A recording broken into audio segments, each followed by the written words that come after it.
भारत माता की, भारत माता की।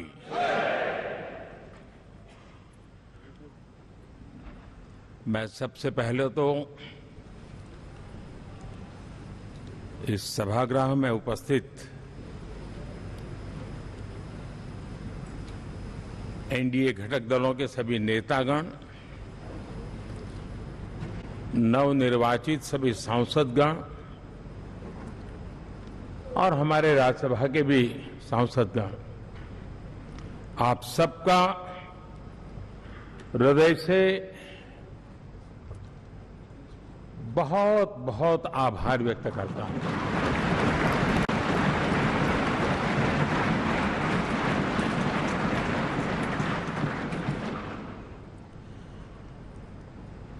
मेरे लिए खुशी की बात है कि इतने बड़े समूह को आज मुझे यहां स्वागत करने का अवसर मिला है।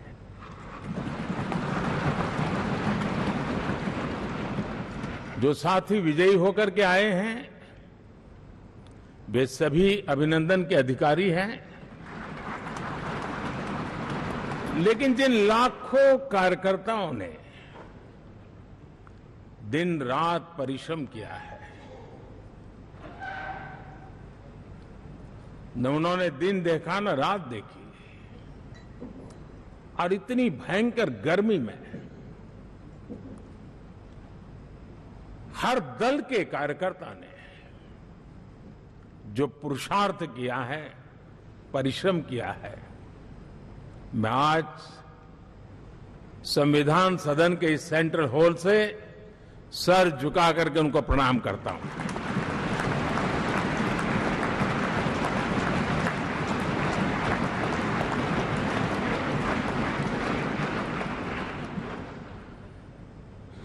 साथियों, मेरा बहुत सौभाग्य है कि एनडीए के नेता के रूप में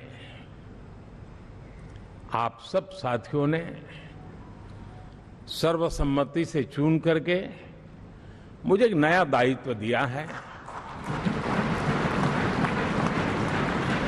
और इसके लिए मैं आपका बहुत बहुत आभारी हूं।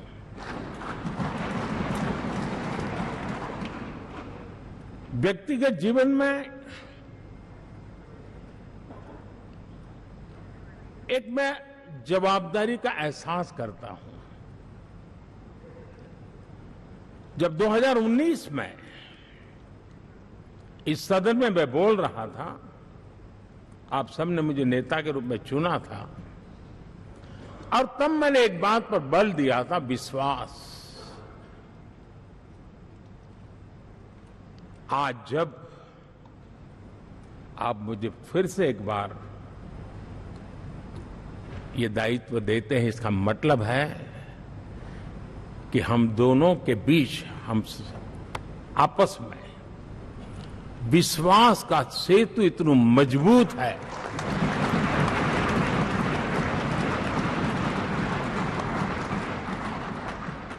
ये अटूट रिश्ता विश्वास की मजबूत धरातल पर है, और ये सबसे बड़ी पूंजी होता है। और इसलिए ये पल मेरे लिए भावुक करने वाले भी हैं, और आप सबके प्रति जितना धन्यवाद करूं उतना कम है।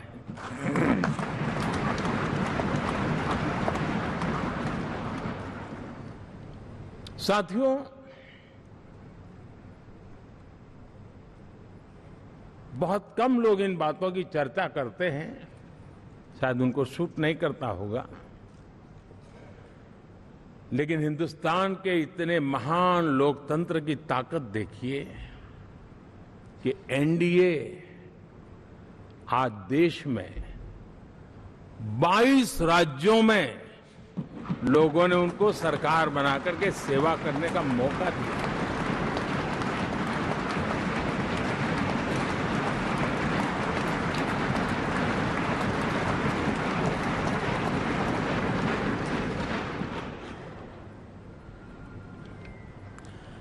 हमारा ये अलायंस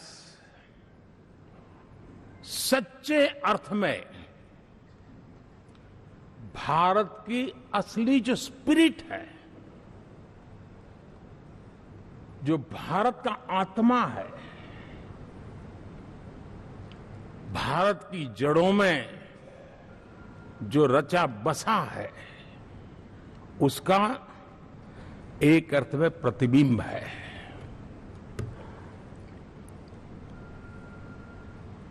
और मैं इसलिए कह रहा हूं कि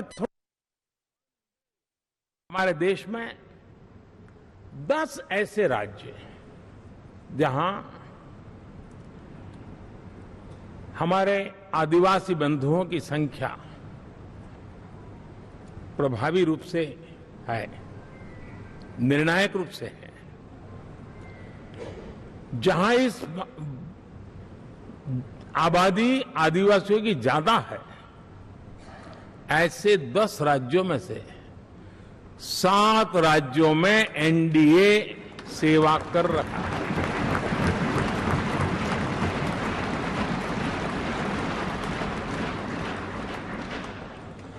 साथियों, हम सर्वपंथ संभाव के हमारे संविधान को समर्पित है और देश में चाहे हमारा गोवा हो या हमारा नॉर्थ ईस्ट हो, जहां बहुत बड़ी मात्रा में हमारे ईसाई भाई बहन रहते हैं, आज हम उन राज्यों में भी एनडीए के रूप में सेवा का अवसर हमें मिला हुआ है।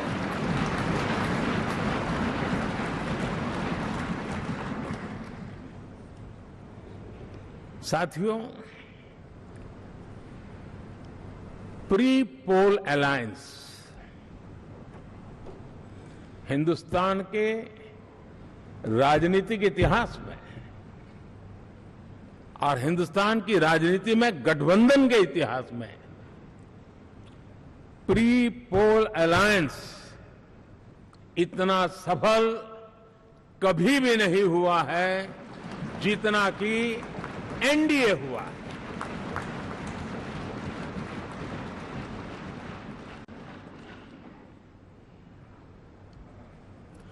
और ये गठबंधन का विजय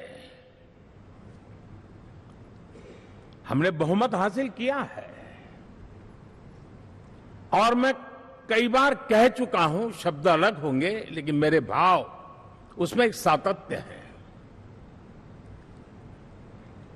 सरकार चलाने के लिए बहुमत आवश्यक है, लोकतंत्र का वही एक सिद्धांत है, लेकिन देश चलाने के लिए सर्वमत बहुत जरूरी होता है।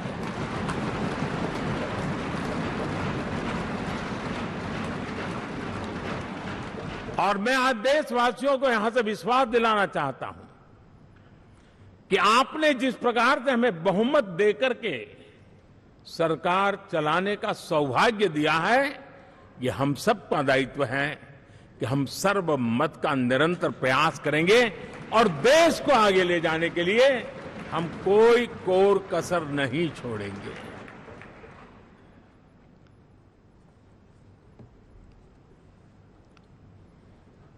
साथियों, एनडीए को करीब करीब 3 दशक हो चुके हैं। यानी आजादी के 75 साल में 3 दशक एनडीए, ये सामान्य घटना नहीं है जी। विविधता से भरे हुए अपनी लोकतांत्रिक और सामाजिक रचना के बीच में ये 3 दशक की यात्रा एक बहुत बड़ी मजबूती का संदेश देती है। और मैं आज बड़े गर्व के साथ कहता हूं कि किसी एक समय वो था कि संगठन के कार्यकर्ता के रूप में इस अलायंस का हिस्सा था, व्यवस्थाओं से जुड़ा रहता था और आज सदन में बैठ करके आपके साथ काम करते करते मेरा भी नाता इससे 30 साल का रहा है और मैं कह सकता हूं, हकीकतों के तथ्यों के आधार पर कह सकता हूं, ये सबसे सफल अलायंस है।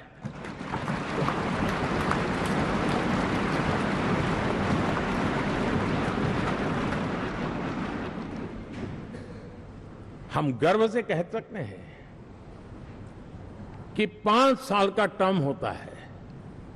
इस अलायंस ने 30 साल में से 5-5 साल के 3 टर्म सफलतापूर्वक पार किए हैं और अलायंस चौथे टर्म में एंटर कर रहा है।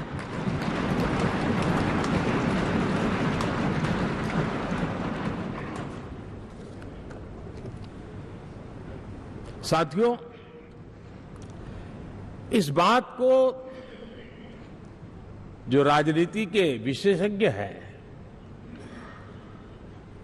अगर मुक्त मन से, मुक्त मन शब्द बहुत महत्व का है, वे सोचेंगे तो पाएंगे कि एनडीए ये सत्ता प्राप्त करने का या सरकार चलाने का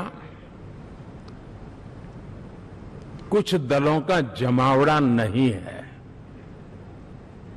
ये राष्ट्र प्रथम की मूल भावना से, नेशन फर्स्ट के प्रति कमिटेड, वैसा ये समूह है। और 30 साल का लंबा कालखंड शुरू, लेकिन आज मैं कह सकता हूं कि भारत की राजनीतिक व्यवस्था में एक ऑर्गेनिक अलायंस है।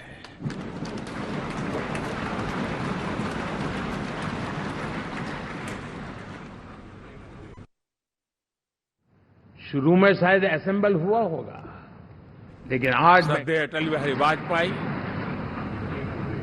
और ये मूल्य सिंह जी बादल, श्री बाला साहब ठाकरे, श्री जॉर्ज फर्नांडिस, श्री प्रकाश सिंह जी बादल, श्री बाला साहब ठाकरे, श्री जॉर्ज फर्नांडिस, श्री शरद यादव, अनगिनत नाम में कह सकता हूं। इन लोगों ने जिस बीज को बोया था, वो आज भारत की जनता ने विश्वास का सिंचन कर करके उस बीज को वटवृक्ष बना दिया है।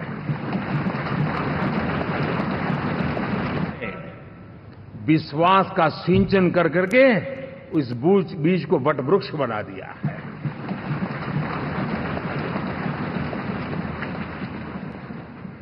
और हम सबके पास ऐसे महान नेताओं की विरासत है और हमें इसका गर्व है। बीते 10 वर्षों में हमने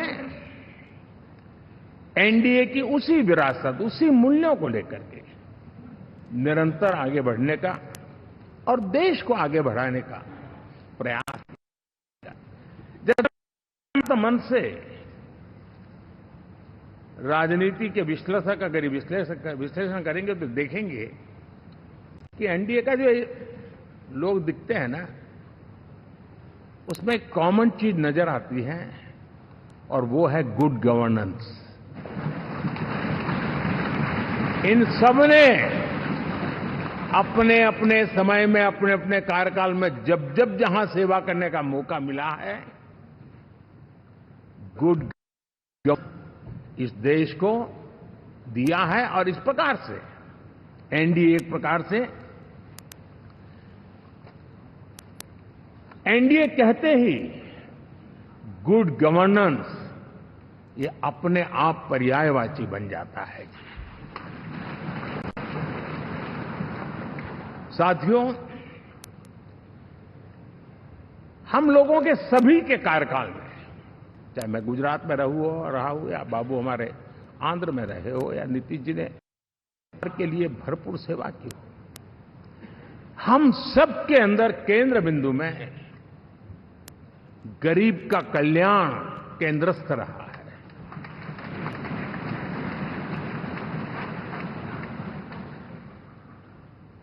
और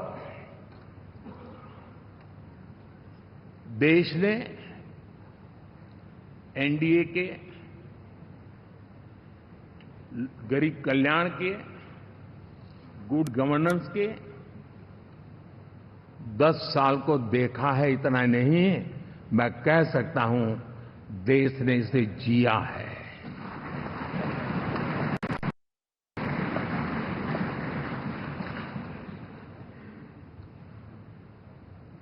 जनता जनार्दन ने सरकार क्या होती है, सरकार क्यों होती है, सरकार किसके लिए होती है, सरकार कैसे काम करती है, इसको पहली बार अनुभव किया है। वरना जनता और सरकारों के बीच में एक खाई की व्यवस्था ही बनी हुई थी। हमने उसको पाट दिया है। हमने सबका प्रयास का मंत्र देश को नई ऊंचाई पर ले जाने के लिए चरितार्थ करके देखा है। साथियों, एनडीए सरकार में हम अगले 10 साल में, मैं बहुत जिम्मेवारी के साथ कह रहा हूं, अगले 10 साल में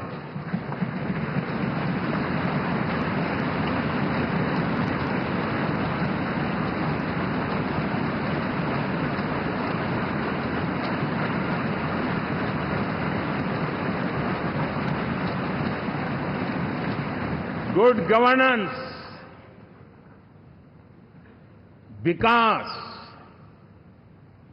नागरिकों के जीवन में क्वालिटी ऑफ लाइफ, और मेरा व्यक्तिगत रूप से एक बहुत बड़ा ड्रीम है, मैं लोकतंत्र की समृद्धि को जब सोचता हूं तो मैं चाहता हूं कि सामान्य मानवीय के जीवन में से, और खास करके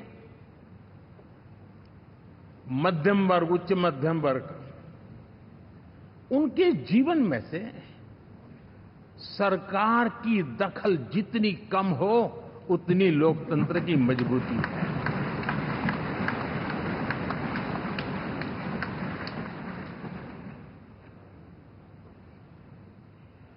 और आज के टेक्नोलॉजी के युग में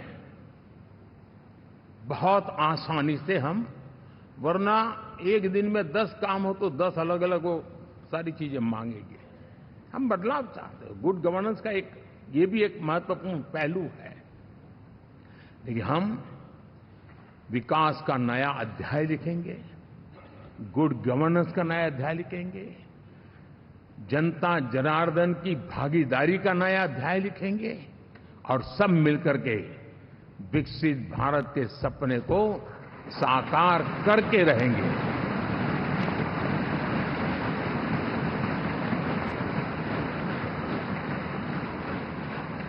साथियों, एनडीए में, और मैं अगर विस्तार से कहूं तो सदन में किसी भी दल का कोई भी जनप्रतिनिधि होगा, मेरे लिए सब बराबर है।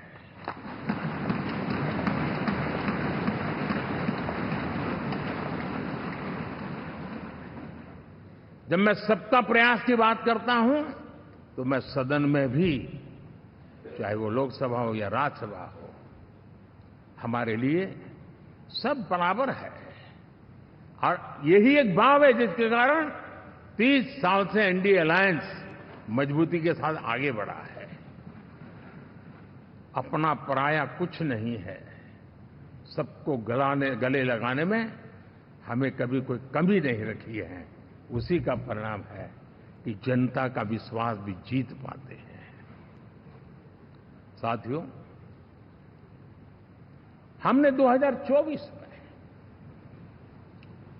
जिस टीम भावना से काम किया है और ग्रासरूट लेवल पे किया है, सिर्फ फोटो ऑप करना, नेता मिलकर के हाथ हिलाएं और फिर तुम्हारे रास्ते में मेरे रास्ते, ऐसा नहीं।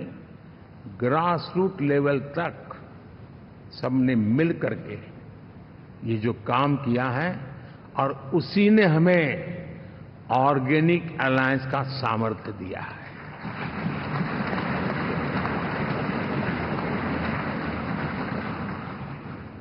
एक दूसरे का सहयोग किया है। हर किसी ने यही सोचा, जहां कम वहां हम। अगर कोई कमी है तो मैं आऊंगा, मैं मेहनत करूंगा, लेकिन तुम्हें कमी नहीं रहने दूंगा। जहां कम वहां हम, ये हर कार्यकर्ता ने जी करके दिखाया है और तभी तो जीत आती है। साथियों, कभी कभी मैं कह सकता हूं कि हमारा 10 साल का अनुभव है, भारत के हर क्षेत्र का और भारत के हर नागरिक का जो एस्पिरेशंस हैं, रीजनल एस्पिरेशंस हैं, वे और नेशनल एस्पिरेशंस, इसका एक अटूट नाता होना चाहिए। इसके बीच में हवा तक गुजर न सके, इतना जुड़ाव होना चाहिए, तब देश आगे बढ़ता है।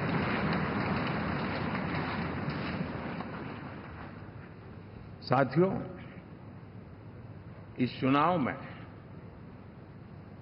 मैं कुछ उल्लेख जरूर करना चाहूंगा जो मेरी नजरिए से मैंने देखा है।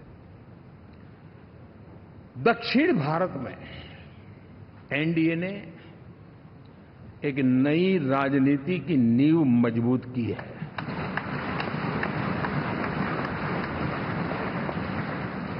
अब देखिए, कर्नाटक एंड तेलंगाना,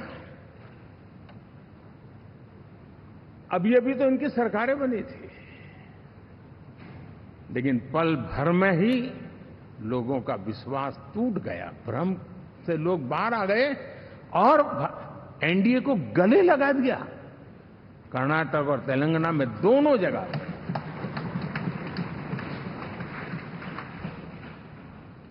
साथियों, तमिलनाडु, मैं तमिलनाडु की टीम को भी बधाई देना चाहूंगा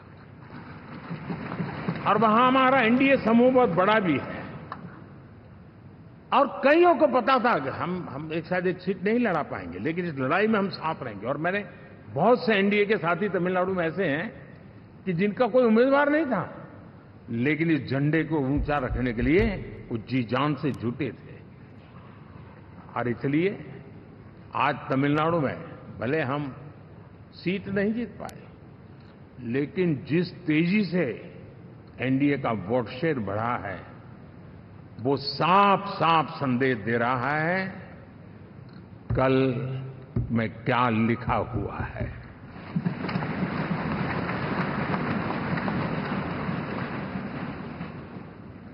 साथियों, पुडुचेरी हो, केरला, हमारे सैकड़ों कार्यकर्ताओं के बलिदान हुए हैं। यूडीएफ हो या एलडीएफ हो, शायद हिंदुस्तान के राजनीतिक जीवन में इतना जुल्म एक विचारधारा को लेकर के जीने वालों के ऊपर हुआ होगा तो सिर्फ मैं कह सकता हूं केरल में हुआ है। जम्मू कश्मीर से भी ज्यादा हुआ है। उसके बावजूद भी सामने कहीं विजय नजर नहीं आता था। उन्होंने परिश्रम की पराकाष्ठा में कभी पीछे नहीं रहे, पीढ़ियां खपा दी। और आज पहली बार संसद में केरल से हमारा प्रतिनिधि बन के आया।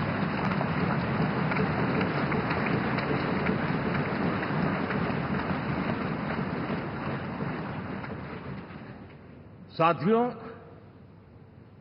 अरुणाचल में हमने लगातार, हमारी सरकार बनती रही है और भारी समर्थन से बनती है। सिक्किम में भी हमारे एनडीए की सरकार करीब क्लीन स्वीप के साथ, अरुणाचल क्लीन स्वीप। आंध्र, मैं अबू बाबू को पूछ रहा था, बोले हिस्टोरिकली ये सबसे हाईएस्ट विक्ट्री है।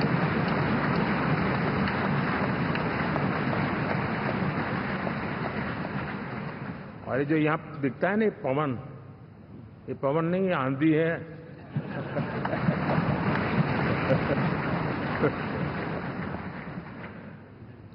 आंध्र ने इतना बड़ा हमारे प्रति जनमत दिया है। हिंदुस्तान के लिए एक सामान्य मानवीय की विकास की जो जिजीविषा है, उसका प्रतिबिंब है। और महाप्रभु जगन्नाथ,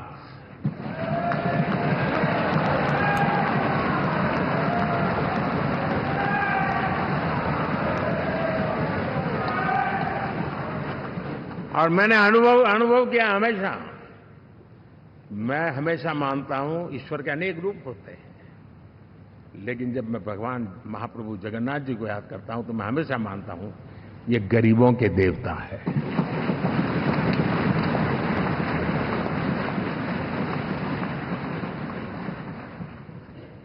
और वहां जो क्रांति रूप परिणाम आया है, मैं इसे एक रिवॉल्यूशन देख रहा हूं। और मैं इसके साथ कह सकता हूं कि विकसित भारत का हमारा जो सपना है, आने वाले 25 वर्ष, पहले मैंने 10 साल कहा था, यहां मैं 25 साल कह रहा हूं, आने वाले 25 साल महाप्रभु जगन्नाथ जी की कृपा से उड़ीसा देश की विकास यात्रा के ग्रोथ इंजन पैकी एक होगा।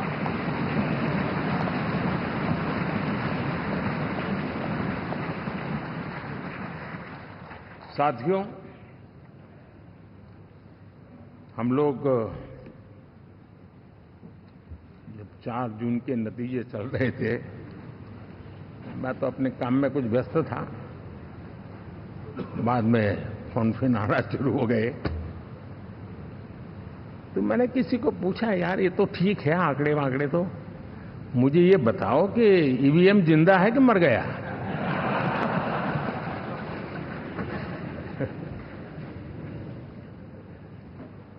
क्योंकि ये लोग तय करके बैठे थे कि भारत के लोकतंत्र और लोकतंत्र की प्रक्रिया के प्रति विश्वास ही लोगों का उठ जाए, और लगातार ईवीएम को गाली देना। और मुझे तो लगता था कि शायद इस बार वो ईवीएम की अर्थी का जुलूस निकालेंगे, लेकिन 4 जून शाम आते आते उनको ताले लग गए, ईवीएम ने उनको चुप कर दिया। ये ताकत है भारत के लोकतंत्र की, ये ताकत है भारत की निष्पक्षता की, ये भारत की ताकत है भारत के चुनावी तंत्र की, चुनाव आयोग की। और मैं मानता हूं कि ये आशा करता हूं कि 5 साल तो अब ईवीएम शायद मुझे नहीं सुनाई देगा, लेकिन जब 29 में हम जाएंगे तो फिर से शायद ईवीएम को लेकर के नाचने की शुरुआत करेंगे, क्योंकि इनके सुधरने की संभावना बहुत कम है। आप देखिए, चुनाव के समय मैंने पहली बार देखा, शायद हर तीसरे दिन इलेक्शन कमीशन के काम में रुकावट आए, इसके लिए सुप्रीम कोर्ट के दरवाजे खटखटाए गए, भांति भांति के एप्लीकेशन, और एक ही टोली थी। और लोकतंत्र के प्रति जिनका भरोभार अविश्वास है, ऐसे लोग सुप्रीम कोर्ट का उपयोग करते हुए कैसे रुकावट डाले, इसका निरंतर प्रयास करते रहे। और चुनाव आयोग की ताकत का एक बड़ा हिस्सा अदालतों में, इस पीक अवर्स में, चुनाव के पीक अवर्स में, यानी कितनी निराशा लेकर के ये लोग मैदान में आए थे कि उन्होंने पूरा हमला उसी इंस्टीट्यूट पे लगा दो, ताकि चुनाव के कोई भी परिणाम आए, हम दुनिया के सामने भारत को भी बदनाम कर लें। ये षड्यंत्र का हिस्सा था दोस्तों, और कभी भी देश उनको माफ नहीं करेगा। साथियों,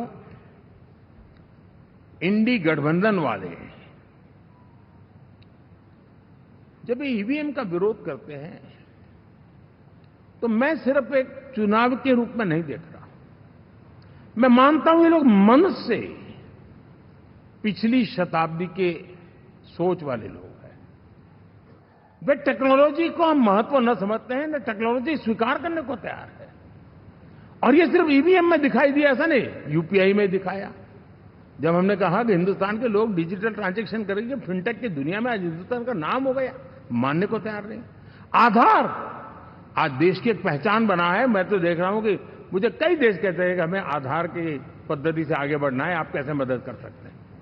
उस आधार को रोकने के लिए सुप्रीम कोर्ट में बार बार जाकर के परेशानियां पैदा की। यानी मूलतः ये प्रगति के विरोधी, आधुनिकता के विरोधी, टेक्नोलॉजी के विरोधी इंडी अलायंस हमने देखा है।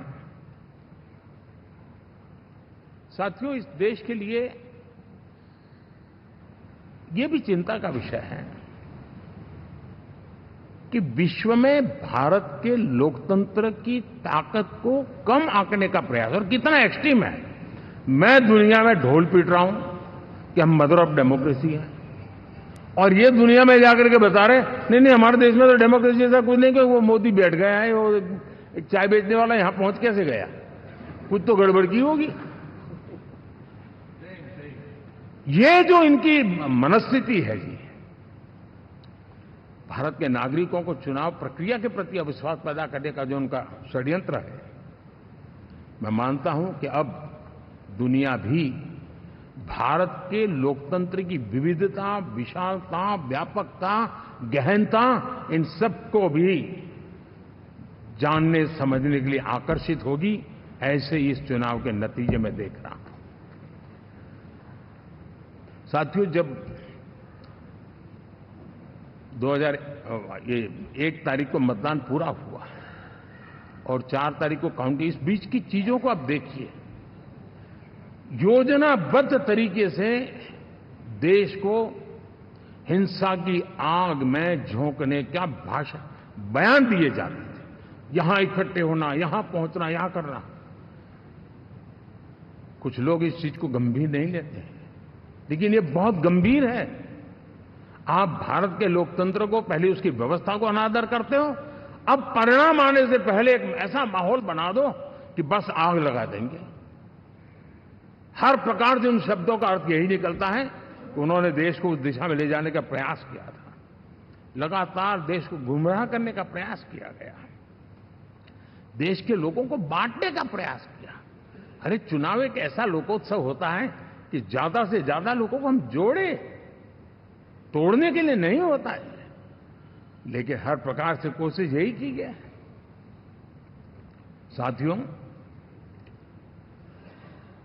मैं मानता हूं कि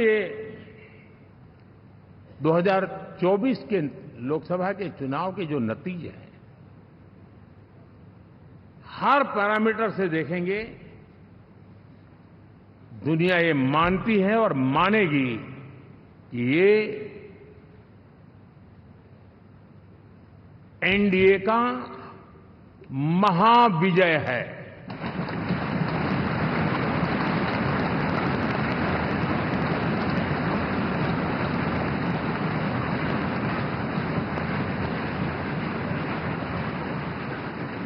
और आपने देखा 2 दिन कैसा चला, जैसे हम तो हार चुके हैं, गए।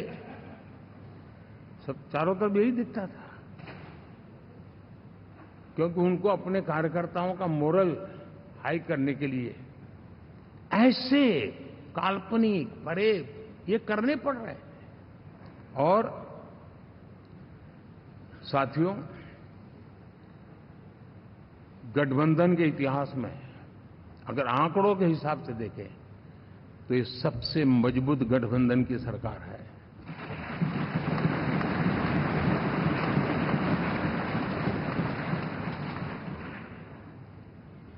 लेकिन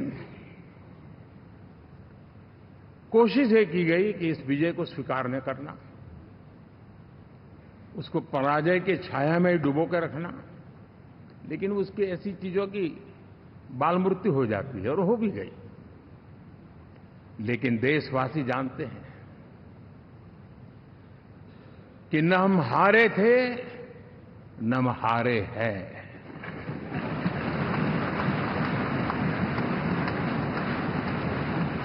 लेकिन 4 तारीख के बाद हमारा जो व्यवहार रहा है वो हमारी वो पहचान बताता है कि हम विजय को पचाना जानते हैं।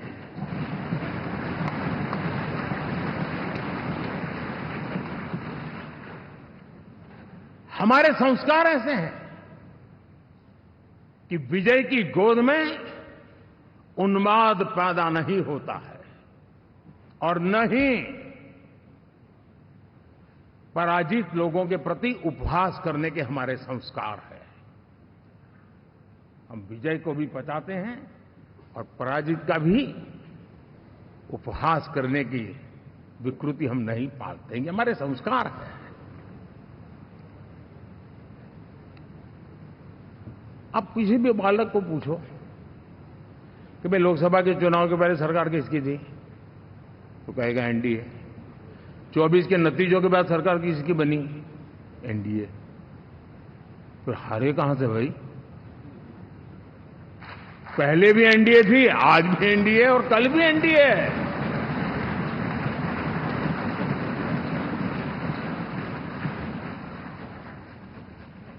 आप सोचिए 10 साल बाद भी कांग्रेस 100 के आंकड़े को नहीं छू पाई।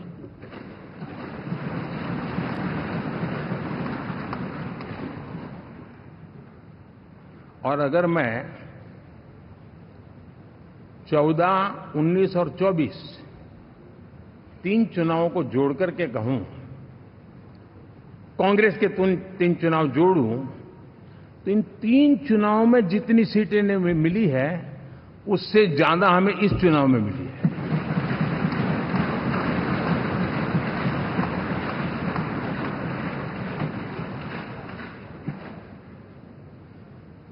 और मैं साफ देख रहा हूं साथियों, एनडीए वालों को अंदाज नहीं है। वे धीरे धीरे पहले तो डूब रहे थे, अब तेज गति से ये गर्त में जाने वाले हैं।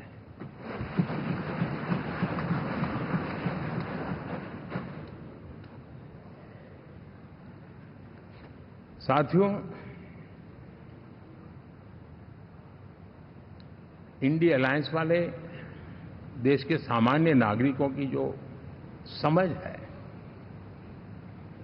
आज भी वो उसके सामर्थ्य को समझ नहीं पाए हैं या समझना चाहते नहीं हैं। भारत के सामान्य व्यक्ति की भी एक समझ है और जो जमीन से जुड़ा रहता है ना, वो समझ को छूता है, समझता है, पहचानता है। वो वहां नहीं है। साथियों, इन लोगों का जो व्यवहार रहा है 4 तारीख के बाद, मैं आशा करता था कि वे लोकतंत्र का सम्मान करेंगे, लेकिन उनके व्यवहार से लगता है कि शायद उनमें ये संस्कार आए, इसके लिए हमें और इंतजार करना पड़ेगा। और तो मैं ज्यादा कुछ कह नहीं सकता। और ये वो लोग हैं जो खुद की पार्टी के पीएम का अपमान करते हैं, उसके निर्णयों को फाड़ देते थे। खुद की पार्टी को विदेशी मेहमान आ जाए तो उसके लिए चेयर नहीं होती थी। ये सारे दृश्य आपने देखे हैं। ठीक। और मैं समझता हूं कि इन सारी स्थितियों में से हम लोकतंत्र की मजबूती और जनता जनार्दन के प्रति आस्था, इसको हम साथियों, लोकतंत्र हमें सबका सम्मान करना सिखाती है। विपक्ष में भी जो सांसद जीत करके आए हैं, मैं उनको भी बधाई देता हूं।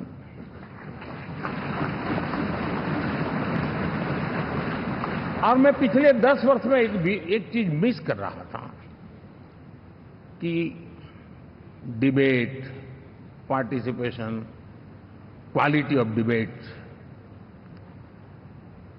मैं मिस कर रहा हूं, लेकिन मैं आशा करता हूं कि अब इस नया जो सदन बना है वो कमी मुझे खलेगी नहीं। शायद हमारे साथी भी राष्ट्रहित की नीयत के साथ सदन में आएंगे और भले वो विपक्ष में बैठे होंगे, लेकिन राष्ट्र के विपक्ष में नहीं है, हमारे विपक्ष में है। राष्ट्र में तो हम सब एक ही दिशा में हैं।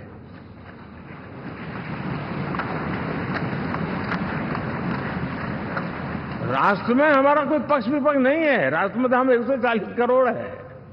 और मैं आशा करता हूं कि वो राष्ट्र हित की भावना को लेकर के सदन में आएंगे और सदन को समृद्धि देने में वे कुछ न कुछ योगदान करेंगे।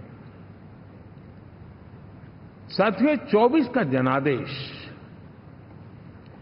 एक बात को बार बार मजबूती दे रहा है, बार बार मजबूती दे रहा है कि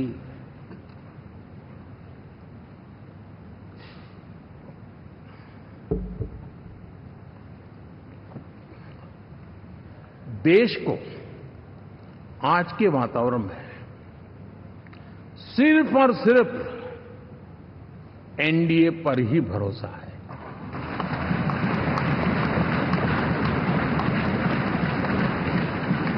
और जब इतना अटूट विश्वास है, इतना भरोसा है, तो स्वाभाविक है देश की अपेक्षाएं भी बढ़ेगी।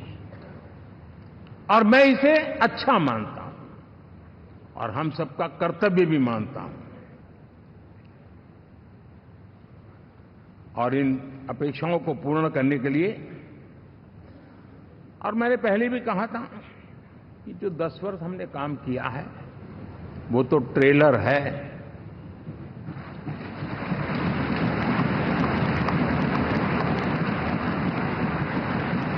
और वो मेरा चुनावी वाक्य नहीं था, ये मेरा कमिटमेंट है। हमें और तेजी से, और विस्तार से, और तेज गति से देश के आकांक्षाओं को पूर्ण करने में रत्ती भर भी विलंब नहीं करना है।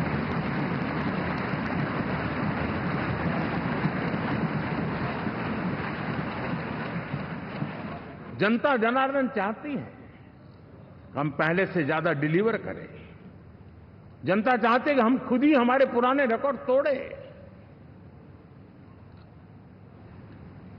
और मैं साथियों एक तरफ एनडीए रखूं, दूसरी तरफ भारत के लोगों के सपने और संकल्पों को रखूं, तो मैं कहूंगा NDA, new India, develop India, aspirational India.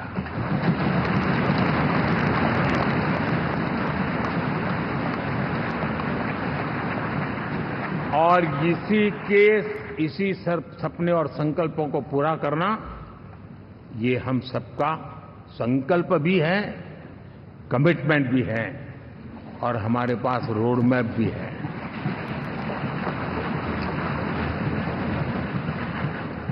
साथियों, एनडीए ने हमेशा करप्शन फ्री, रिफॉर्म ओरिएंटेड, स्थिर सरकार देश को दी है। जब जब हमें अवसर मिला हम लोगों ने काम किया है। उसके सामने कांग्रेस नेतृत्व वाली यूपीए, अब उन्होंने पुरानी अपनी छवि सुधारने के लिए नाम बदल दिया, लेकिन पहचान घोटालों की है। आए दिन घोटाले, यही पहचान रही है। और नाम बदलने के बावजूद भी देश उनके घोटालों को नहीं भुला है, उनको नकारा है।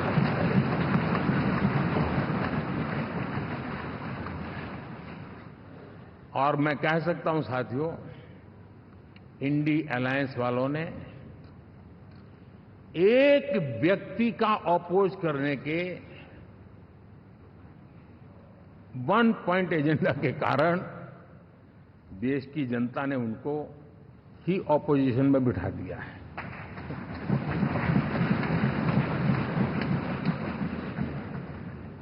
एनडीए विकसित भारत, इस संकल्प को लेकर के चुनाव में गया था।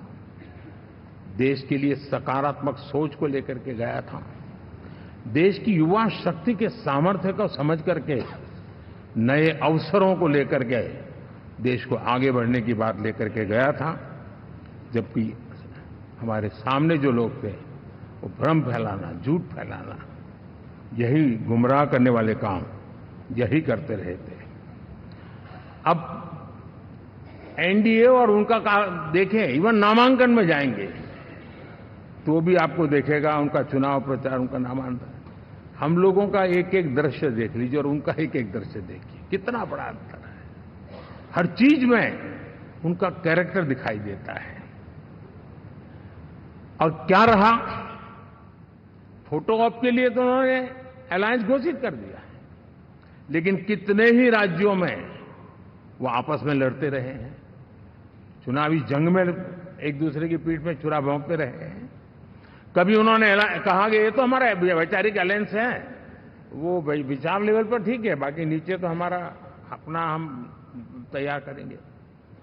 और अब फिर उन्होंने कहा कि भाई हम तो सीट के आधार पर अलायंस करेंगे, टोटल न भी करें, ये भी खेल खेला। और अभी अभी तो चुनाव पूरा शुरू कर दिया कि ये तो हमारा अलायंस लोकसभा के चुनाव के लिए ही था, बाद में नहीं है, ये भी शुरू कर दिया। यानी मैंने बहुत पहले कहा था कि आप देख लेना 4 जून के बाद बिखराव शुरू हो जाएगा, और वो शुरू हो चुका है। इसका मतलब ये हुआ कि वो सिर्फ और सिर्फ सत्ता सुख के लिए एक दूसरे का साथ देने की कोशिश करते थे, लेकिन उनमें उनका अगर स्वार्थ निश्चित होता तो साथ देना, वरना नहीं देना, ये कैरेक्टर था। साथियों, ये लोग कितने ही बड़े झूठे बोलते रहे हैं।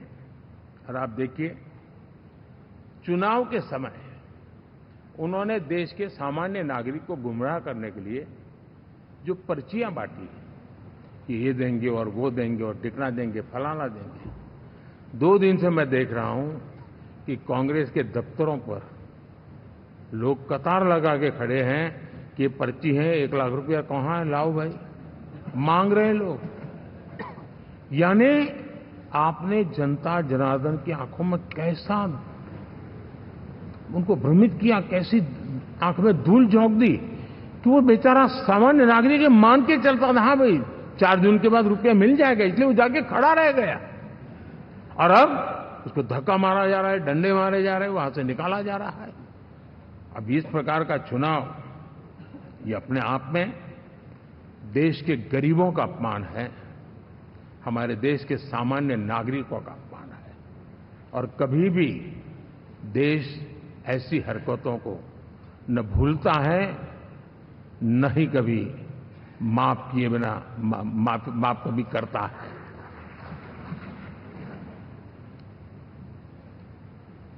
साथियों, हमारे लिए संतोष की बात है कि हम एक कमिटमेंट से काम कर रहे हैं। 10 साल में हमने 25 करोड़ गरीबों को गरीबी से बाहर निकाला है।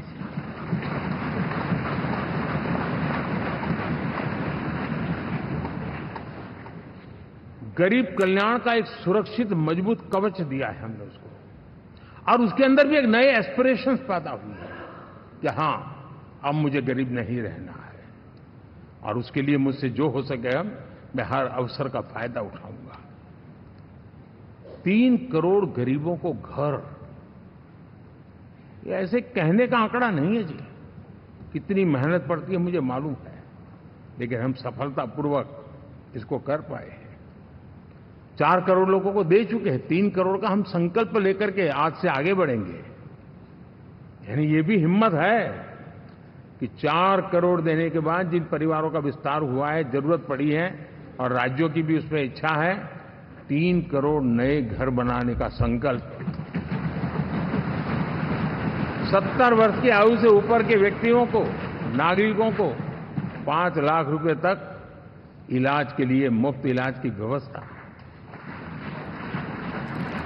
मुद्रा योजना के तहत हमारे नौजवानों को कारोबार के लिए 20 लाख तक की उनकी बैंक से उनको लोन मिले, इसकी व्यवस्था। ये मैं समझता हूं कि वायदा हमारे तीसरे कार्यकाल की गारंटियां, सब मैं अभी बताता नहीं हूं, लेकिन इन गारंटियों के प्रति हम कमिटेड हैं और उसे पूर्ण करने के लिए हम कोई कमी नहीं रखेंगे। साथियों, गरीब का सशक्तिकरण और मिडिल क्लास को सुविधा, ये हमारी प्राथमिकता है, क्योंकि मध्यम वर्ग अब इस देश का एक बहुत बड़ा चालक बल है। भारत की ग्रोथ स्टोरी में ये ऐसे ऐसे नए फोर्सेस मैं देख रहा हूं जो हमारी बहुत बड़ी शक्ति बनने वाले हैं, और इसलिए हम उस पर भी उतना ही, और मिडिल क्लास की बचत कैसे बढ़े, सेविंग कैसे बने, उसके लिए, उसके क्वालिटी ऑफ लाइफ के लिए हम क्या कर सकते हैं, हमारी योजनाओं का विस्तार कैसे किया जाए, हमारे नीति नियमों में बदलाव कैसे किया जाए, उस पर भी हम आने वाले दिनों में काम चाहते हैं। साथियों, पंचायत से पार्लियामेंट तक हमारी नारी शक्ति की सक्रिय भागीदारी, ये हमारा कमिटमेंट है, और हमने हमारे पिछले कार्यकाल में नारी शक्ति वंदन अधिनियम करके उस बात को हमने आगे बढ़ाया, और वो दिन दूर नहीं होगा जब हमारे सदन में बहुत बड़ी तादाद में हमारी माताएं बहनें देश का नेतृत्व करती हुई दिखाई देगी।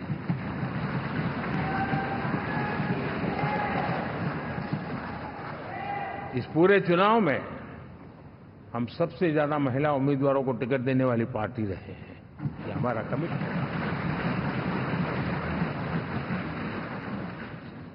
हमारी महिला सांसदों को जो आशीर्वाद देश की जनता ने दिया है, मैं इसके लिए विशेष रूप से उनका आभार व्यक्त करता हूं। और साथियों, आपने देखा होगा G20 समिट में दुनिया के सामने एक विषय लेकर के हम बड़े आग्रह से गए हैं, और वो है empowerment of women, development of women. इन सारी बातों को तो हम परिचित हैं।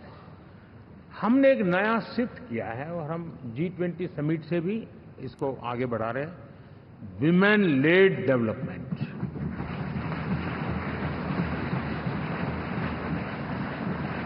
एक बार हमारा इस प्रकार का कमिटमेंट बनता है तो परिवर्तन बिल्कुल साफ नजर आता है। साथियों, एनडीए का ये कार्यकाल बड़े फैसलों का है, तेज विकास का है, और अब हम समय गंवाना नहीं चाहते कि हम 5 नंबर की इकोनॉमी से 3 नंबर की इकोनॉमी पर पहुंचना है।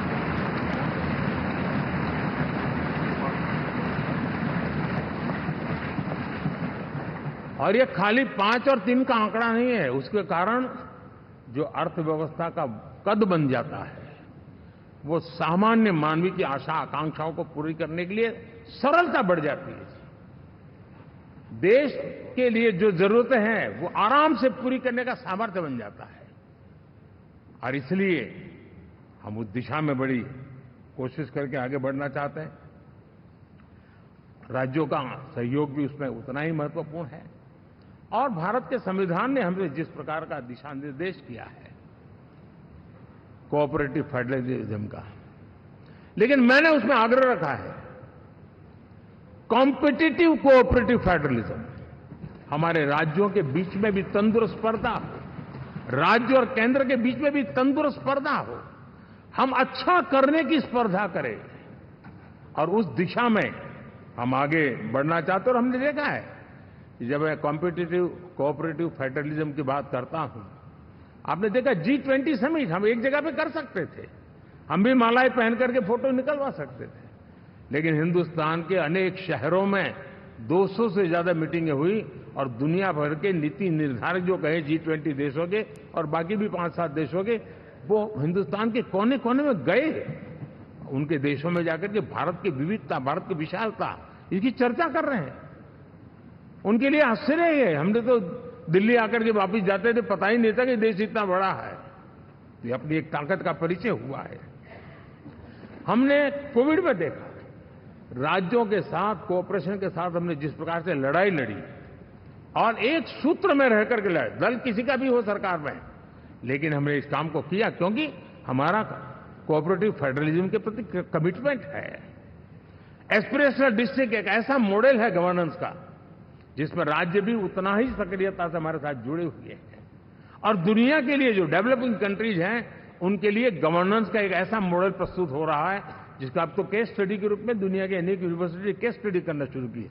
अब उसको हम आगे बढ़ाते हुए एस्पिरेशनल ब्लॉक की तरफ ले जा रहे हैं ताकि हमारे ग्रास रूट लेवल पे भी जो वीक एरियाज हैं, जहां सुविधाएं अभी सामान्य एवरेज से भी नीचे हैं, उसको हम जल्दी से जल्दी उस स्टेट की एवरेज तक लाना चाहते हैं।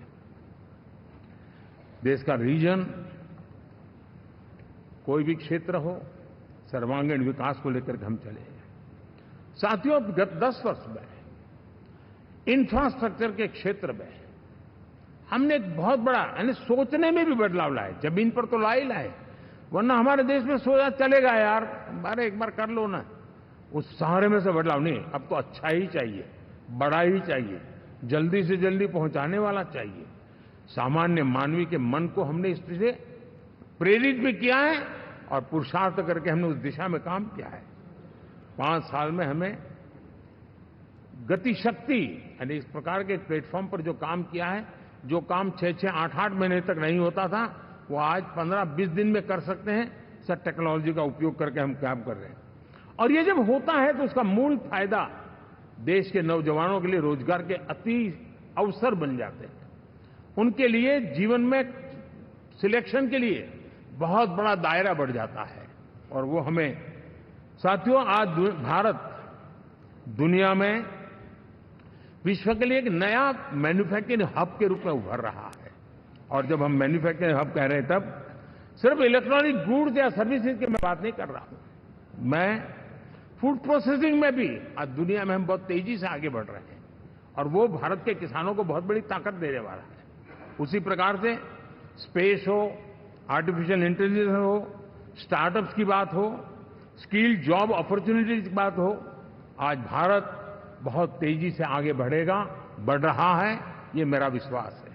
साथियों, मुद्रा योजना, ड्रोन दीदी, विश्वकर्मा योजना, इसने भी नई संभावनाओं को जन्म दिया है। साथियों, हमारी संस्कृति, हमारी विरासत, उसके प्रति हम जितना ध्यान केंद्रित करेंगे, दुनिया के लिए आकर्षण का केंद्र बनेगा। और इसलिए हम उन दिशा में, और मैं मानता हूं भारत के लिए टूरिज्म एक ऐसा एवेन्यू है जो गत शताब्दी में हमें कभी, यानी आज से लेकर के पीछे के 100 साल में कहूं, ऐसा अवसर नहीं मिला है जैसा आने वाले 25 साल में मिलने वाला है। दुनिया भारत की तरफ मुड़ने वाली है। अब हमारा काम है हम इसके लिए आवश्यक व्यवस्थाओं को विकसित करें, हमारी विरासत के प्रति हम हमारा पर्यटन का विकास करते हुए एक विन विन सिचुएशन का हम फायदा उठाएं और उसमें बहुत अधिक निवेश की संभावनाएं मैं देखता हूं। और ये ऐसा क्षेत्र है जिसमें हर स्तर के लोग कमाते हैं, गरीब से गरीब आदमी भी कमाता है और बड़ी बड़ी होटल वाला भी कमाता है, हर कोई इसमें कमाता है। और हमने टूरिज्म के हम बल देना चाहते हैं, बहुत पोटेंशियल है। आज जो इंफ्रास्ट्रक्चर के क्षेत्र खुले हैं, इसका फायदा इसको मिलता है। एयरवे हो, रेलवे हो, हमारे एक्सप्रेस वे हो, ये हमारा यातायात जितना बेहतर हो, और हमारा डिजिटल कनेक्टिविटी का जो काम है, ये इसके लिए एक बहुत बड़ा पॉजिटिव ग्राउंड तैयार कर रहा है और जिसका फायदा मिलने वाला है। और जो वोकल फॉर लोकल और रीजनल टूरिज्म, इसको एक बल देने का काम है। साथियों, अब दुनिया एक नए युग में प्रवेश रही है। जिस समय औद्योगिक क्रांति हुई, उस समय हम गुलामी के दौर से गुजर रहे थे, तो औद्योगिक क्रांति का जितना फायदा लेना चाहिए हम नहीं ले पाए। अब एक नया युग शुरू हो रहा है, हरित युग, ग्रीन एरा। भारत के पास बहुत संभावनाएं हैं इसका नेतृत्व करने की, और हम इसके लिए आने वाले दिनों में ग्रीन हाइड्रोजन की बात हो, ग्रीन एनर्जी हो, या ग्रीन जॉब्स हो, या ग्रीन मोबिलिटी हो, इन सारे विषयों को हम इतनी तेजी से आगे बढ़ाना चाहते हैं ताकि इस हरित युग का नेतृत्व दुनिया में भारत का सामर्थ्य सिद्ध कर दें। ये हम चाहते हैं। साथियों, इसी सिलसिले में इस 5 जून को जब पर्यावरण दिवस था, 4 जून को नतीजे आ गए थे, तो उसी दिन मेरे मन में एक विचार आया कि कार्यक्रम 5 जून को हमने आरंभ किया, एक पेड़ मां के नाम। हर किसी को मां के प्रति श्रद्धा होती है, और मैं भी देशवासियों को कहूंगा कि आने वाले समय में कभी आपकी माताजी का जन्मदिन हो, क्या कोई और शुभ दिन हो, अपनी मां के नाम पर एक पेड़ लगाइए, और मां जीवित है तो साथ लेकर जाइए, उनकी फोटो आप सोशल मीडिया में अपलोड कीजिए, और मां नहीं है तो उनकी फोटो रख करके एक पेड़ लगाइए, और वो अपनी मां का भी सम्मान होगा और धरती मां की सेवा होगी। हम इन 2 माताओं की सेवा करें। साथियों, एनडीए, अब भारत आइसोलेशन में नहीं जी सकता।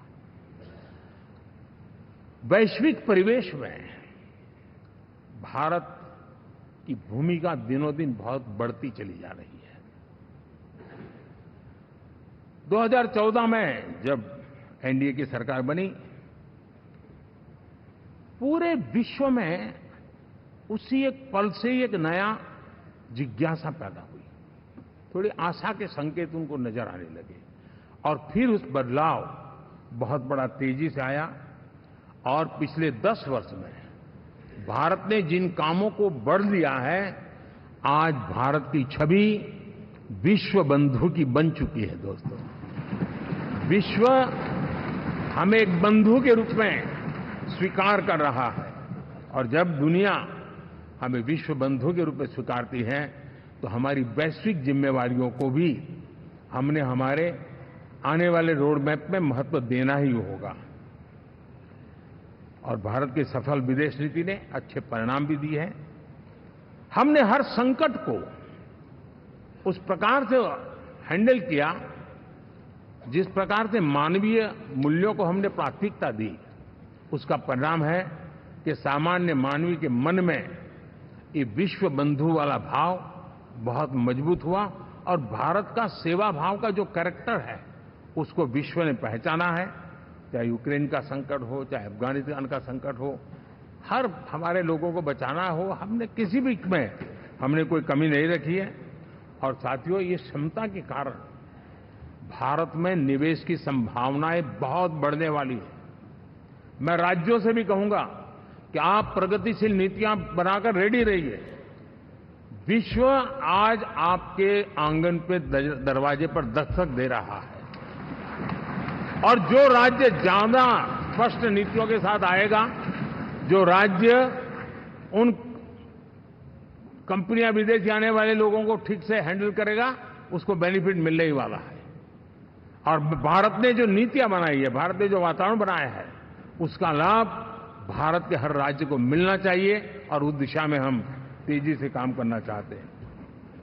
साथियों, हमने G20 समिट में देखा है, दुनिया का भारत के प्रति नजरिया बदला है। जो लोग इन चीजों को माइन्यूटली देखते होंगे, उनको पता होगा कि G20 एक प्रकार से कई संकटों से गुजर रहा था।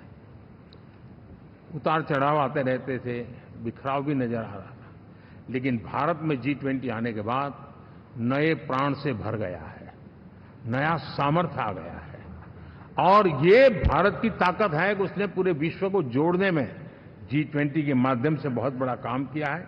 और उसके इन दिनों भी जो परिणाम आए, इसके बाद मेरा काफी समय विदेश के सरकारों से फोन अभिनंदन स्वीकार करने में गया, और शायद मैं 14 में 19 में भी ऐसा अनुभव नहीं था जितना इस बार फ्लो है। दुनिया के करीब करीब, अब नाम ले, उसने भारत को शुभेच्छा व्यक्त की है या बात करने की कोशिश की है। यानी ये वैश्विक जो हमारा ताकत है, उसका परिचय करवा रहा है, और उसके कारण मैं मानता हूं कि विश्व में हमारा सम्मान और साथ साथ भारत में निवेश, ये दोनों संभावनाएं बढ़ रही है।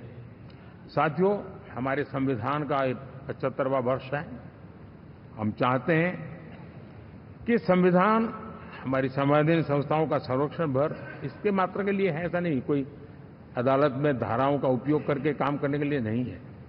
ये एक हमारी भावना है, हमारा स्पिरिट है, और हमें इस 75 साल को ऐसे मनाना है ताकि हम संविधान के स्पिरिट को जन जन तक पहुंचाएं। हर जन को संविधान की जो भावना है, कर्तव्य की भावना है, अनेक बात ऐसे इस बात है, उन सब प्रति समर्पण उसका बढ़े, उस दिशा में हम काम करना चाहते हैं। साथियों, छत्रपति शिवाजी महाराज के राज्याभिषेक के 350 वर्ष के उत्सव में देश आज रंगा हुआ है, और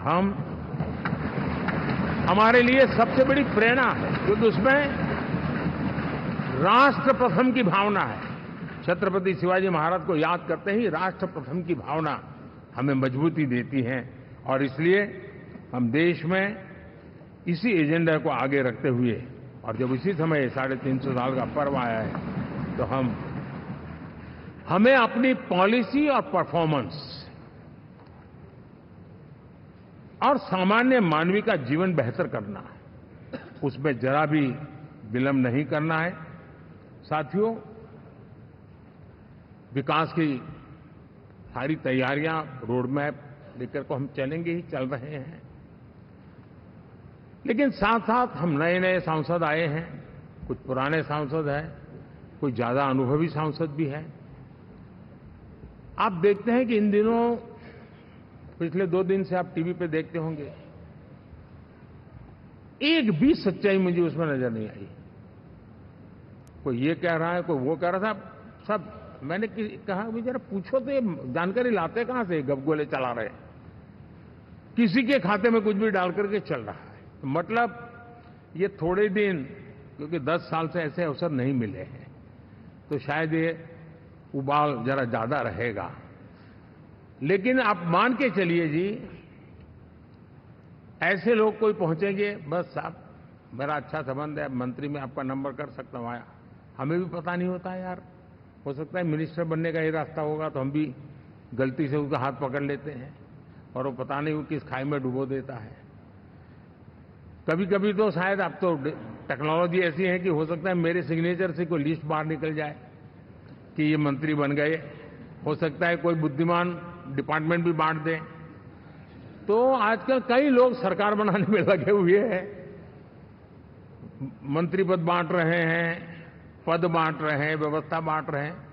मैं आपसे आग्रहपूर्वक कहता हूं, और जो मोदी को जानते हैं, ये सारे प्रयास निरर्थक है। वे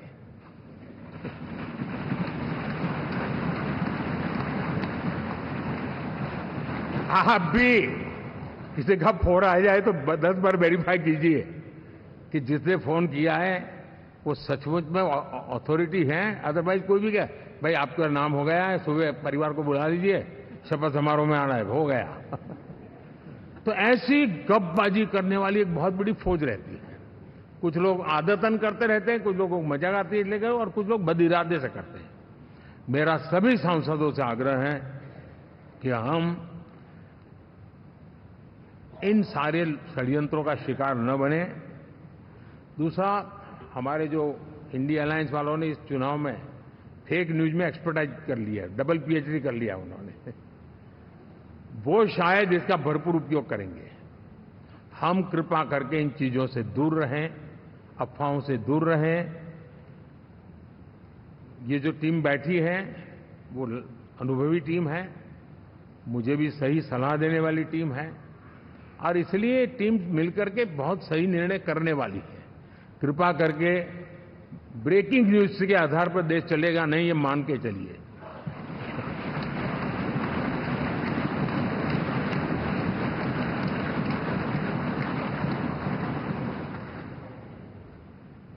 साथियों, विकसित भारत का संकल्प लेकर के हम चले हैं।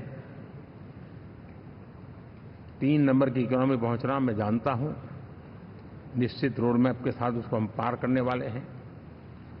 और मैंने पहले भी कहा था कि मेरा पल पल देश के नाम है, मेरा पल पल आप लोगों के नाम है, मैं 24/7 अवेलेबल हूं।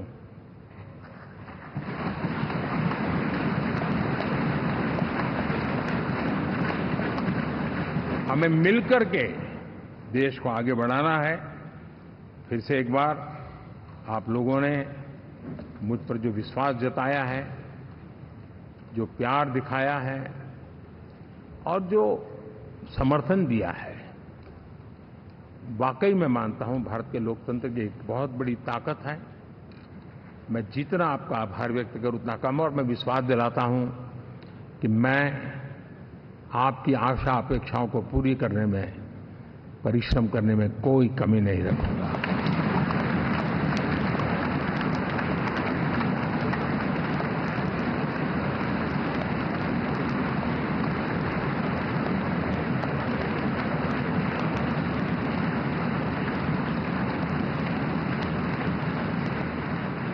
मेरे लिए जन्म सिर्फ और सिर्फ वन लाइफ वन मिशन, और वो है मेरी भारत माता। ये मिशन है 140 करोड़ देशवासियों के सपनों को पूरा करने के लिए खप जाना।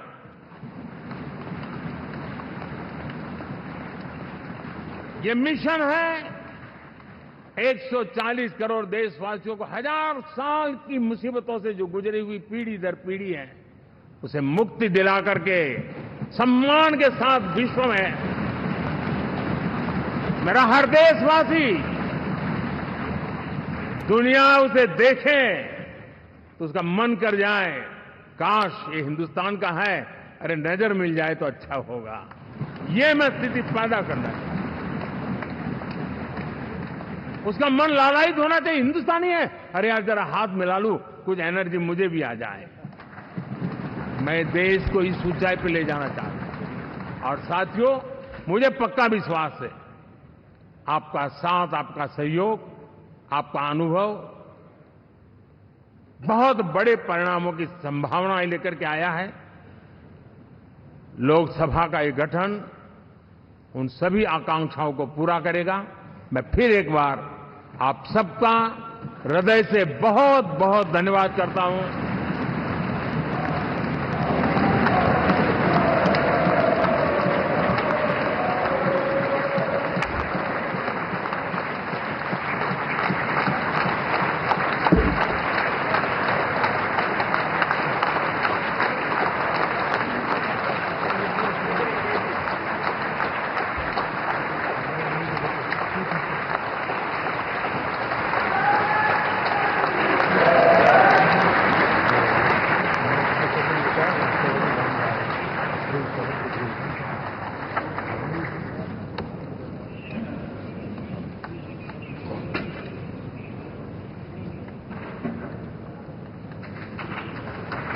उसके बाद जो टीम को स्वागत करना चाहिए, राष्ट्रपति जी का समय बदला के फिर करा दिया। जो एनडीए के साथी स्वागत करना चाहते हैं वो आगे आ सकते हैं, और बाकी भी जो फिर पार्टी के वरिष्ठ नेता भी स्वागत करना चाहते हैं।